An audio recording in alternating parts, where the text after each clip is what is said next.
बम्बई का ताज किसके सर पे, या बम्बई का बादशाह कौन। नमस्कार दोस्तों, मैं अंकित सिन्हा, आप देख रहे हैं न्यूज़ 7 हिंदी। दोस्तों बात करते हैं मुंबई की। मुंबई या बॉम्बे जो भी कहिए आप, ये एक ऐसा शहर है जिसे कहा जाता है सपनों का शहर, जहां पूरे भारत के लगभग हर एक राज्य से इंसान आता है, प्लानिंग करता है ताकि वो अपनी किस्मत का जुआ यहाँ खेल जाए। एक बार इस शहर में उतरे और एक बार इस शहर पे खेले, अपनी किस्मत को, अपनी बाजी मारे कि ये शहर या तो मुझे बना देगा या बर्बाद कर देगा, क्योंकि इस शहर की हवा में ही ऐसा जादू है। इस शहर की हवा में एक अलग नशा है या एक अलग सुरूर है। इसने बहुतों को बहुत कुछ दिया और बहुतों से बहुत कुछ छीना।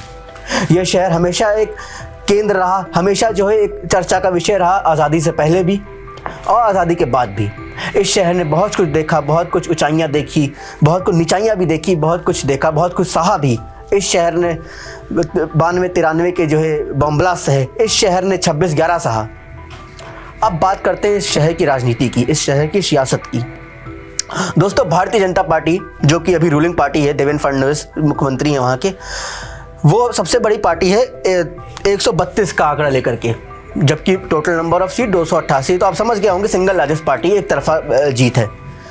अब बात करते हैं शिवसेना की। जी हाँ, वही शिवसेना जिसकी नींव बाला साहब ठाकरे ने रखी थी, वही शिवसेना जो हिंदू हृदय सम्राट बाला साहब ठाकरे की कही जाती थी, हिंदुत्व का मुद्दा लेके वो आगे बढ़ती थी, आनंद डीगे जैसे जिसमें नेता थे। आज उसी शिवसेना के दो हिस्से हो चुके हैं, दो बंटवारे हो चुके हैं। एक बंटवारा, एक हिस्सा जाता है एकनाथ शिंदे के पास, जो कि ओरिजिनल सिंबल है धनुष कमान बाला साहब ठाकरे का, उनको वो मिलता है। और एक पार्टी की legacy of same constitution of the party, मतलब वो शिवसेना उन्हीं को मिल जाती है। दूसरी शिवसेना की बात करते हैं यूबीटी, जिनका सिंबल है मशाल, लेकिन उनके पास एक रहता है कि वो बाला साहब के लड़के की पार्टी है। बस उनके पास एक लेगेसी है, बाला साहब ठाकरे का नाम है, उद्धव ठाकरे एक नाम है, जो कि बाला साहब ठाकरे के लड़के होने का वजूद दिखाता है, बाला साहब ठाकरे का परिवार का वजूद दिखाता है। तीसरी बात करते हैं एक और बिछड़े हुए भाई की, जो आजकल मिल चुके हैं, करण अर्जुन मिल चुके हैं, वो है राज ठाकरे।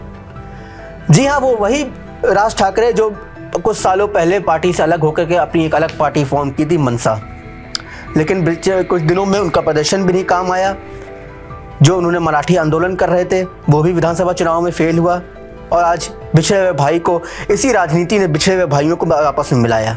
दोस्तों राजनीति का खेल, राजनीति का चरित्र कुछ भी करवा सकता है। क्या पता दो भाइयों को मिला दे या किसी परिवार में कलेश करवा दे, जैसा कि आपने बिहार में देखा।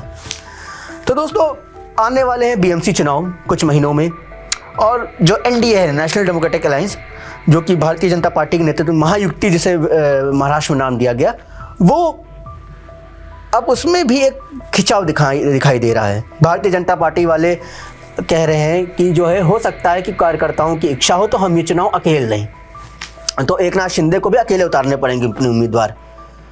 तो यहाँ पे देखना ये होगा कि वही एकनाथ शिंदे की शिवसेना, धनुष कमान की शिवसेना, या कमल, दोनों का कोर हिंदुत्व है, भगवाधारी। अब किसके सर पे बम्बई का ताज बैठेगा? दोनों पार्टियां भगवाधारी विचारधारा की हैं। हालांकि पिछली बार विधानसभा चुनाव ने लाडली बहन योजना, बटेंगे कटेंगे, इस टाइप के नारों ने बम्बई को एक तरफा वोटिंग करवाई और भारतीय जनता पार्टी को सिंगल लार्जेस्ट पार्टी बना के रखा। इतनी अच्छी मेजॉरिटी दे दी 132 कि अगर कोई दोस्त बिछड़ भी जाता है, समझदार को इशारा काफ़ी है, तो उनको फ़र्क नहीं पड़ता है। एकनाथ शिंदे जो कि मुख्यमंत्री भी रहे 2.5 साल, जब उन्होंने पार्टी के 2 गुट हुए, अब वो डिप्टी सीएम हैं, उनकी कहीं ना कहीं थोड़ी राजनीतिक उपेक्षाएं ज़्यादा हैं। वो थोड़ा जो है अब थोड़ा सा दिखने में आता है, थोड़ा सा नाराज़ चल रहे हैं, क्योंकि कैबिनेट मीटिंग में भी केवल एकनाथ शिंदे ही आए अपने गुट से, और कोई नहीं आया। बाद में देश के गृह मंत्री से, अमित शाह जी से उनकी मीटिंग हुई दिल्ली में, तो कहीं ना कहीं ये अटकलें लगाई जा रही हैं कि भैया देखिए बीएमसी चुनाव आ रहा है, Bharatiya Janata party single largest party है, तो हो सकता है कार्यकर्ताओं की इच्छा हो कि हमने ये चुनाव अकेले लड़ जाएँ। उधर बात करते हैं इंडिया अलायंस, महागठबंधन जिसे महाराष्ट्र में नाम है, वहाँ पे भी आप देखिए तो अटकलें तेज हो चुकी हैं, क्योंकि कांग्रेस और सपा भी अलग हो चुकी हैं। उद्धव ठाकरे और कांग्रेस की भी अब बन नहीं रही है, क्योंकि जो प्रदर्शन कांग्रेस का इस बार विधानसभा चुनाव बिहार में रहा, उसको देख के कई लोग थोड़ा सा जो है अब संकोच कर रहे हैं कि भैया अलायंस रखना है तो फिर थोड़ा सा इनको कॉम्प्रोमाइज़ करें कि ना करें, क्योंकि ये बहुत छोटा चुनाव है और ये केवल पूरे मुंबई का चुनाव, जिसकी मुंबई की गलियों में पकड़ है, वो इस चुनाव को निकाल ले जाएगा। देखना ये है कि ये सब अगर अकेले लड़ते हैं तो फ़ायदा किसका होता है। हालांकि बीच में जो किंग पिन कहे जाते हैं महाराष्ट्र के शरद पवार साहब और उनके भतीजे अजीत पवार साहब, वो भी अलग हो चुके हैं। शरद पवार साहब महागठबंधन में हैं, अजीत पवार साहब आज गवर्नमेंट का हिस्सा हैं। तो ये चुनाव बहुत कुछ दर्शा देगा कि मुंबई का असली किंग कौन है, मुंबई का किंग कौन, किसके सर पे ताज चढ़ेगा।